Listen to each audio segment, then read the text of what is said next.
நாம் தமிழர் கட்சி தலைவர் சீமான் அவர்களுக்கு இந்த வருஷம் எப்படி இருக்க போகுது? இந்த சீமான் அவர்களோட ஜாதகப்படி 10ஆம் வீட்டுல ராகுங்க. 10ஆம் வீட்டு ராகு என்ன செய்வாரு பாத்தீங்கன்னா, அரசியல்ல முன்னேற்றம்ன்றது கொடுப்பாரு. நான் தனியாளா தான் நான் நிக்க போறேன், நான் மத்தவங்களை கூட கூட்டணி வச்சுக்க மாட்டேன், நான் இப்படியேதான் இருப்பேன்னு அவர் சொல்றாரு. ஆனா பெரிய கட்சிக்காரங்களே இவர் கூட கூட்டணி வச்சுக்கிறதுக்காக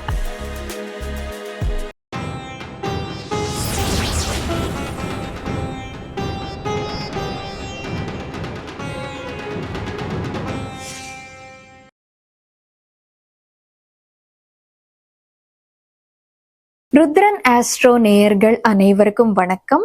நான் உங்கள் ஜோதிடர் வர்ஷினி. முதல்ல என்னோட தமிழ்ல தவறுகளும் தடுமாற்றங்களும் இருக்கும். காரணம், என்னோட பூர்வீகம் தமிழ் இல்லை. அதனால என்னோட தமிழ்ல ஏதாச்சும் குறைபாடுகள் இருந்தா என்னை மன்னிச்சிடுங்க. இந்த வாட்டி நாம ஒரு முக்கியமான விஷயத்தை பத்தி பேச போறோம்.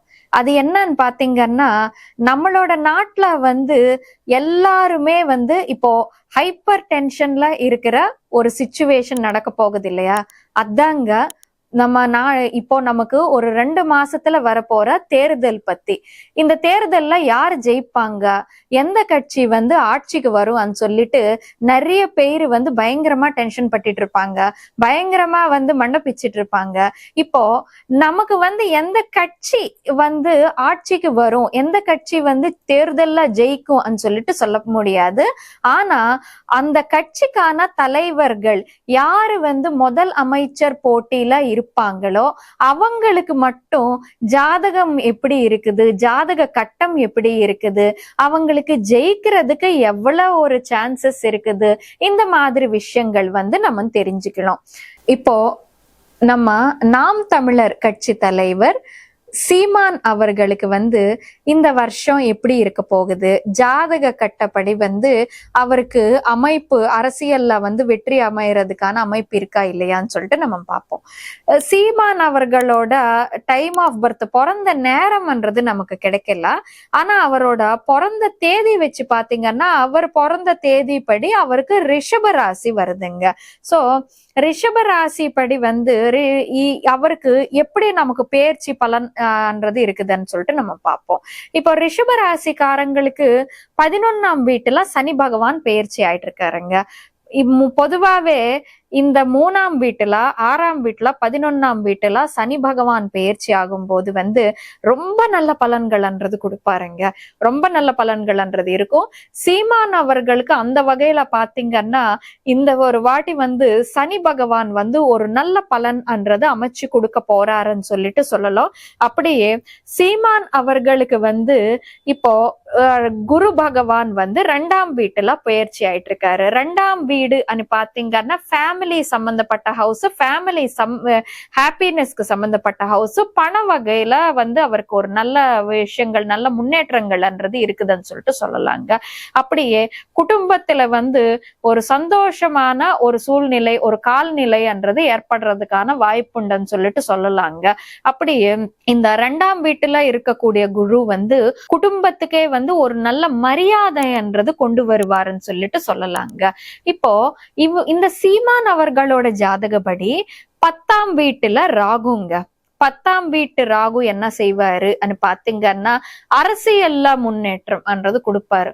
பொதுவாவே நமக்கு சென்ட்ரல் கவர்மெண்ட்ல பெரிய பெரிய அமைச்சர்களா இருக்கிறவங்களே பாருங்க, சென்ட்ரல் மினிஸ்டர்ஸ், அவங்களோட ஜாதகப்படி முக்கால்வாசி பேருக்கு 10ஆம் வீட்டுல ராகு இருப்பாங்க.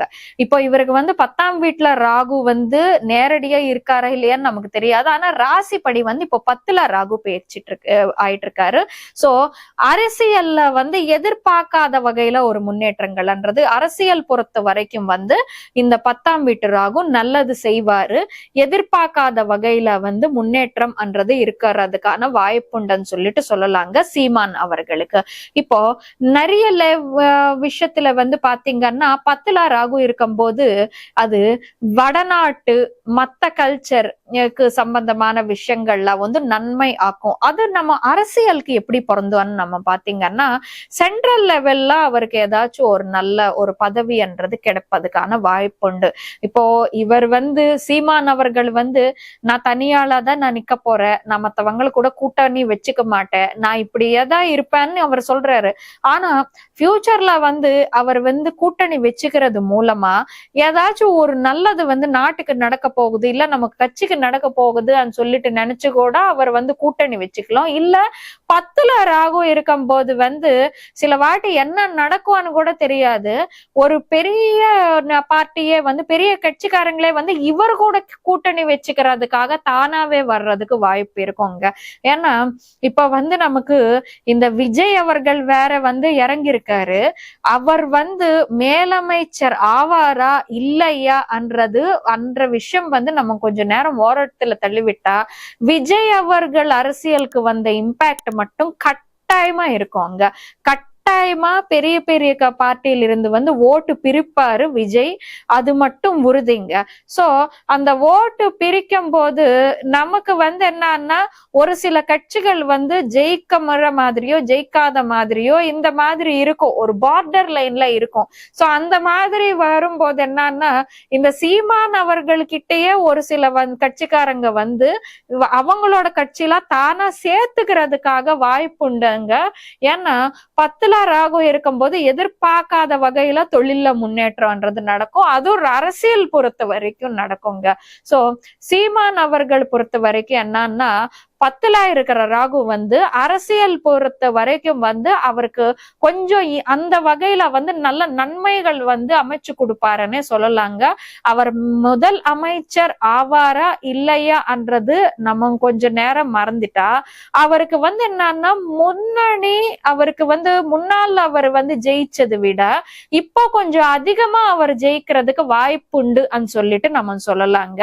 அப்படியே 4ஆம் இடத்துல இருக்கக்கூடிய கேத்து என்ன பண்ணுவாருன்னா மன நிம்மதி டிஸ்டர்ப் பண்ணிட்டு இருப்பாரு.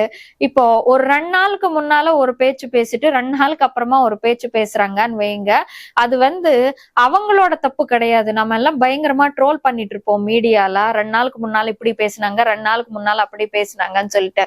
பொதுவாவே வாக்கு ஸ்தானத்துல 2ஆம் வீட்டுல கேத்து இருக்கும்போது, மனது ஸ்தானத்துல 4ஆம் வீட்டுல கேத்து இருக்கும்போது அந்த மென்டல் ஸ்டெபிலிட்டின்றது கொடுக்க மாட்டாங்க கேத்து. அதனால என்னன்னா கொஞ்சம் ஆனா அது எதிர்பார்க்காத வகையில மாற்றங்கள்ன்றது கூட வர்றதுக்கான வாய்ப்புண்டுன்னு சொல்லிட்டு சொல்லலாங்க. மன நிம்மதின்றது கொஞ்சம் குறையறதுக்கான சான்சஸ் உண்டு சீமான் அவர்களுக்குன்னு சொல்லிட்டு சொல்லலாம். ஆனா ஆன்மீகத்துக்கு மூலமா கொஞ்சம் இந்த மாதிரி ஸ்பிரிச்சுவல் இன்க்ளினேஷன் இந்த மாதிரி விஷயங்கள் அமையறதுக்கான வாய்ப்புண்டு சொல்லிட்டு சொல்லலாங்க அவருக்கு. அப்படியே சென்ட்ரல் லெவல்ல ஒரு சப்போர்ட்ன்றது கூட அவருக்கு கிடைப்பதுக்கான வாய்ப்புண்டுன்னு சொல்லிட்டு சொல்லலாங்க. இது வெறும் அவரோட ராசிப்படி நம்ம வச்சு சொல்ற பலன்கள் தான். ஜூன் 3ஆம் தேதிக்கு பிறகு குரு பகவான் அவருக்கு 3ஆம் இடத்துக்கு போவாரு. 3ஆம் இடம் பாத்தீங்கன்னா கம்யூனிகேஷனுக்கு சம்பந்தப்பட்ட இடங்க.